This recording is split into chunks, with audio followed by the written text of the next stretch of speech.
Welcome to the 4-H Forest Ecology Contest video on topographic maps. My name is Gabriella Sullivan, and I am currently a student at the University of Florida in the School of Forest Resources and Conservation. I was also a 4-H'er for 6 years in Marion County and previously served as the Florida 4-H State Secretary and President. In this video, I will explain how to read a topographic map and provide you with an activity that you can do at home. We will be navigating the 4-H Forest Ecology website. I will show you where to find the information and study materials on topographic maps. We will review some common map symbols and their meanings. I will conclude the video with a demonstration on how to download a topographic map from the United States Geological Survey website. Let's get started.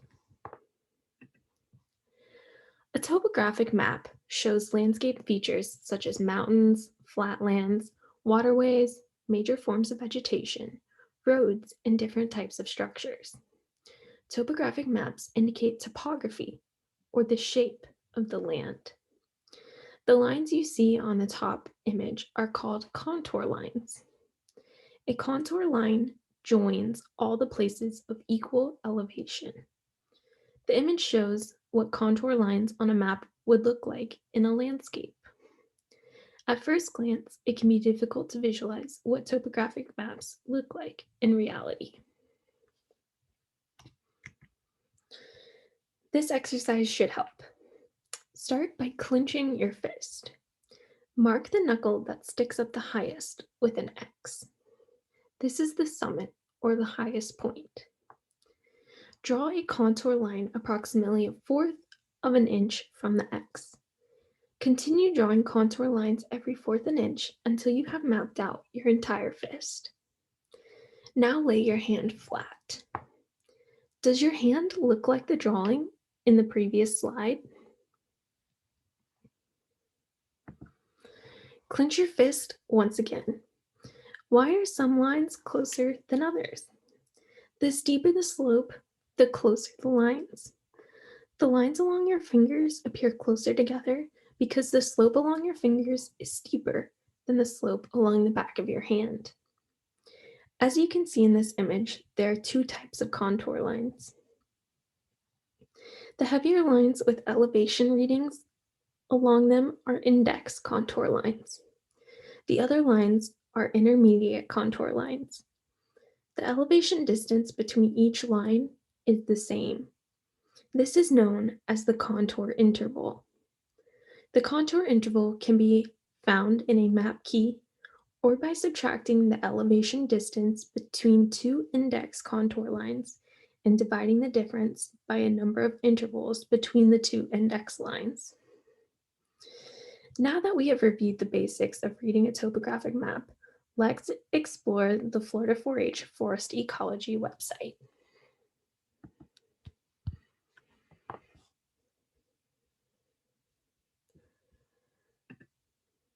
Hi everyone, now you can see my face. I'm going to navigate to the internet so that we can check out the Forest 4-H Ecology website. So sorry if this takes a moment. Okay, here we go. So welcome, I'm Gabby as I introduced earlier. So this is the 4-H Forest Ecology Contest website that most of you should be familiar with. If you're not, please become familiar with it in the next few months. This has the contest dates, information, registration, extra information, and this is just the main page. There's also information on the 2021 4-H Forest 4-H Nature Poetry Contest, and that's something that if you're really into nature and you love being outside and you love writing poetry, that's something that you should look into as well. So now that we're on the main page, in order to find out more, we're going to go to About the Contest page. I'm just going to click on this link. Once you're on the About Contest page, there's going to be more information on how to get started, how to register, but we're going to go to the tab called How to Prepare. Now, if you're watching this video, hopefully you've looked at this page already. And so this shows all the different categories that will be in this year's online contest, as well as the different names and age groups. As you can see, maps and symbols, each age group participates in the maps and symbols section. There should be 10 questions to answer. Okay, so now that we have seen this, one way to get to the maps and symbol page is just to click on the maps and symbol link right here. So we can click on that. If you don't want to navigate that way, you can always look under contest stations and click on maps and compass, and I'll take you to the same page. So here is some information on using a topographic map. Some of the things I've covered, some of the other things I haven't covered and that you should look into. We're going to just review some symbols today in this video. However, I really suggest that you do look through this. There's a section on using a compass. This will not be in this year's 2021 online contest, but it's still a very useful skill to learn in the future. So we're going to click on identifying symbols. So this is a great page. It kind of goes through a lot of these symbols. We're going to review them all. However, I really suggest that at the end of this video, once I show you how to download some topographic maps, that you download some different maps and practice identifying these symbols. And if you look at maps and you don't understand the symbols, use this as a key to better understand what you're looking at. So this kind of starts just with the symbols for ecosystems. So if you have a shaded green area, indicates a wooded area, whereas this open grasslands or farm areas are usually in white.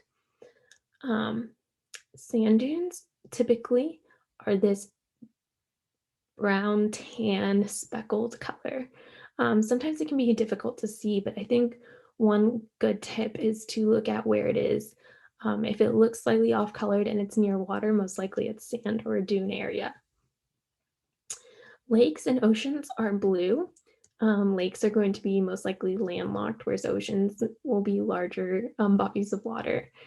The next thing is perennial streams and rivers are these darker blue solid lines, whereas intermittent streams are usually broken up or much thinner.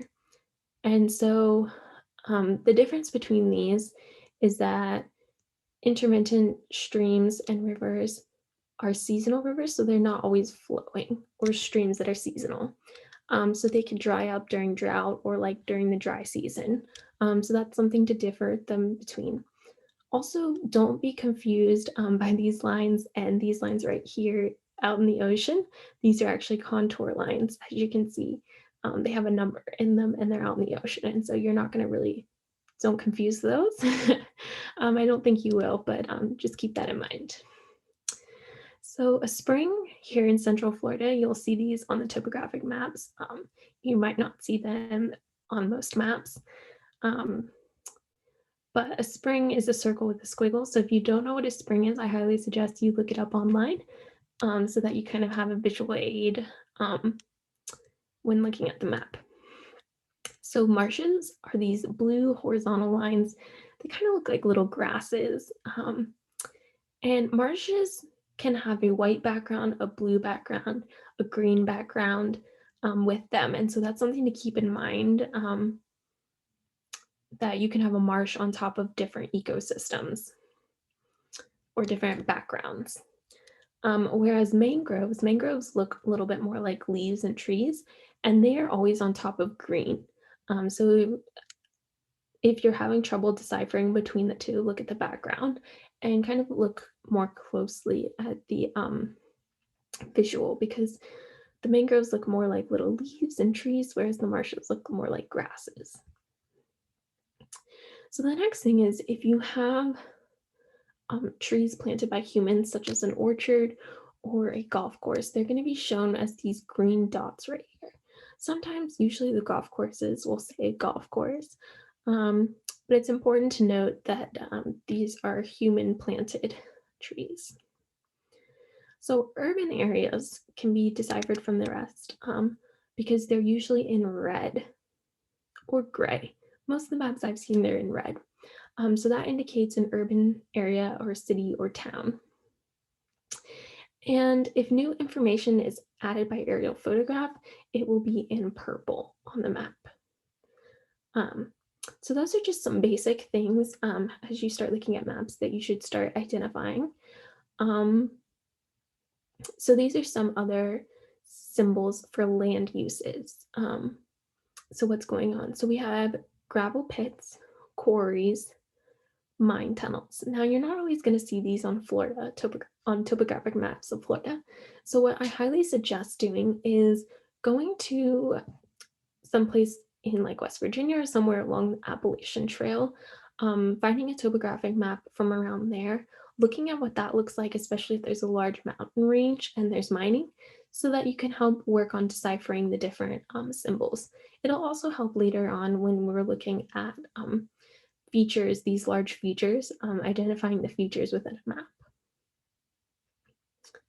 So the next thing is power transmission lines or power lines. As you can see, they kind of look similar when you start looking at all these lines on a map to railroads and unimproved roads and trails. So this can get really confusing. So it's something that you really need to focus on when you're looking, and that's why I say looking at maps is the easiest way to study this. Railroads with multiple tracks will have 2 lines versus railroads with single tracks will only have 1 line. Campgrounds look like little tents, so those are a little bit easier to identify. Primary highways will probably most likely be a single bolded red line, whereas unimproved roads will have either a single line or this double dashed line. Bridges have these, it's kind of hard to see, but it's like a double line and it looks like 2 arrowheads going inwards. Usually bridges are going to be over water, so that's a good way to help you identify those. And as you can see, this bridge is red, so it's like a primary highway going over a bridge.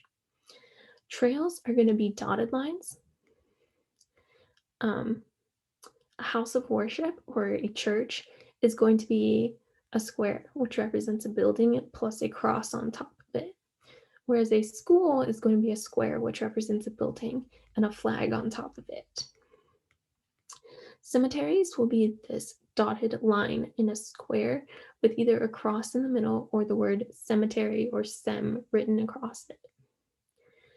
Buildings are these squares. Now, they're not always going to be squares. Some are rectangles. Some are multiple squares put together, but those indicate buildings. And water tanks are going to be circular. So as I kind of went over earlier, you have intermediate contour lines and you have index contour lines. And index contour lines are usually bolder, and typically they have the elevation written in them. So when you're looking at mountain ranges, you're going to have these different ways of looking at them. So you'll have a ridge, and so the ridge will be at the top of the mountain, but it's like a long linear top of the mountain. And so as you can see when you look at this map, it moves very horizontally, as you can see, and the highest elevation is pretty linear. And so that's going to be a ridge. See, this yellow line indicates the ridge. You also have a valley, which will be in between larger peaks of the mountains. You have a peak, which is going to be the top of the mountain.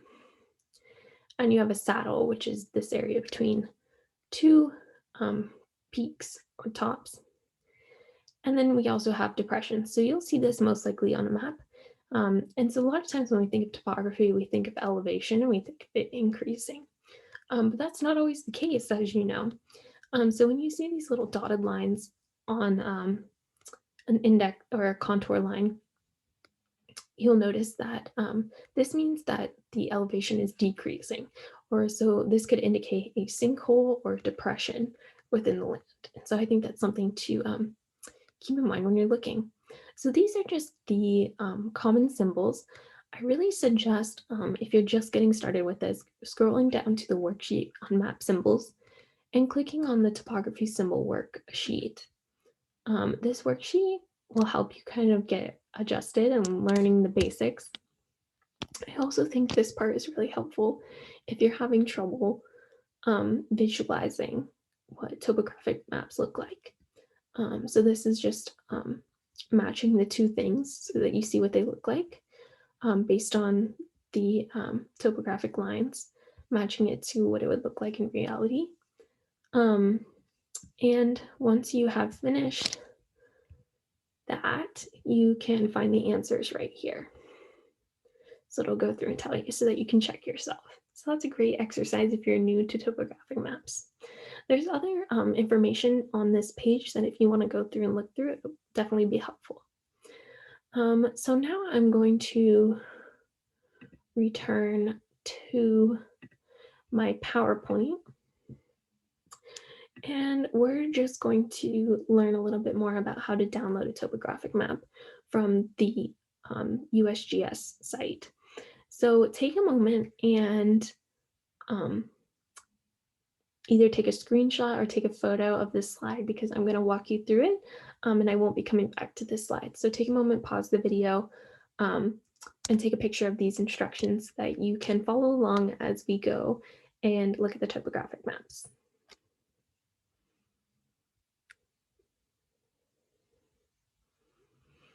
Okay, I hope all of you have taken a screenshot. Now I'm going to go back to the internet and we will go to the map locator. Okay, so this is a link that was in the slide. So first, what we're going to do is we are going to move to the part of Florida that we would like to focus on, or any part of the United States that you want to find a topographic map for. So you can either manually navigate to it. We're technically right now in Kansas. So you can manually navigate to your part of Florida, or you can type it in right here and it'll take you. So I'm from Marion County. I'm actually from Ocala. So I'm going to type in Ocala, Florida. And it puts this little point right here. So before we do that, we're going to change the ratio on the map indices. So we're going to go to the ratio 1 to 24,000. So click on that. And I had typed in Florida. Otherwise, you could click and you'll get this blue mark here. You double click and that's where the pin will drop.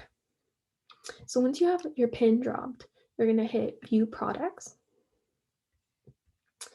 And as you can see, there's going to be different maps. Now we want to view a map that is something older than 2000s because those are the symbols that we're using. So we had 2018, 1991. I'm going to go with 1968. We don't need to buy the print. That's not needed. We're just going to hit View PDF. Okay, so it downloaded at the bottom of my screen, so I'm just going to click on it now. Okay, so this is the topographic map that it gives me. This is great. As you can see, we have our primary highway right here in this dark red line. We also have urban areas, as you can see. We have a cemetery right here. These are water tanks, as you can see. It's at a sewage disposal, so that makes sense. This is a middle school, Howard Middle School. This is actually where I went to middle school. So as you can see, it has a little flag, and these are all different buildings put together. So it doesn't just look like a square, but it does indicate a building. Okay, so this is Ocala. This is a great map. See, I could go through it and identify different things. It's great practice. Here's a quarry. See, we do have this symbol used. And so this is just really great practice on identifying different things, naming them, quizzing yourself, or having someone else quiz you if you're working in teams. And so the last thing that you'll want to do is once you've found a map that you want to use, oh, I zoomed out a little too far, you're going to want to download it. So you can save it as, and then we can save it as a PDF in whatever you need to do. So I'm not going to save it right now. Um, so yeah, that basically concludes what I wanted to show you. So now I'm just going to go back to the PowerPoint real quick. And if you have any questions about this video or the content that we covered in the video, please contact Martha Monroe at this email, and we will be happy to provide more information or help you if you have any questions. I hope this video was helpful. If you have any comments, concerns, or suggestions that we should add to the video, please email Martha and let her know. I'm happy that I got to talk to you guys today, and I really hope that you um, have enjoy preparing for this contest, and I wish you all luck. So good luck, and hopefully you all do very well. Thank you so much. Have a good one.